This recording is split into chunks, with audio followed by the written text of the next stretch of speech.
Airtel company की खुदाई से टूटी पेयजल पाइपलाइन, महापौर के निर्देश पर अनुमति रद्द कर निगम ने राजसात की 29 लाख की राशि, आयुक्त ने दी जानकारी।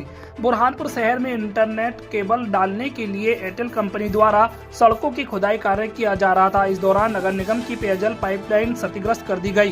कंपनी की इस लापरवाही को गंभीरता से लेते हुए निगम प्रशासन ने कंपनी को दी गई कार्य की अनुमति तत्काल प्रभाव से निरस्त कर दी। 29 लाख की राशि को भी राजसात कर लिया गया। रविवार शाम 4 बजे निगम आयुक्त संदीप श्रीवास्तव ने बताया कि एयरटेल कंपनी द्वारा सनवारा में सड़क किनारे खुदाई कर केबल बिछाने का कार्य किया जा रहा था। इसी दौरान खुदाई के समय निगम की मुख्य पेयजल पाइपलाइन क्षतिग्रस्त हो गई, जिससे नागरिकों को परेशानी का सामना करना पड़ा। महापौर माधुरी पटेल के निर्देश पर निगम अफसरों द्वारा निरीक्षण किया गया। कंपनी की लापरवाही पर यहाँ कार्रवाई की गई।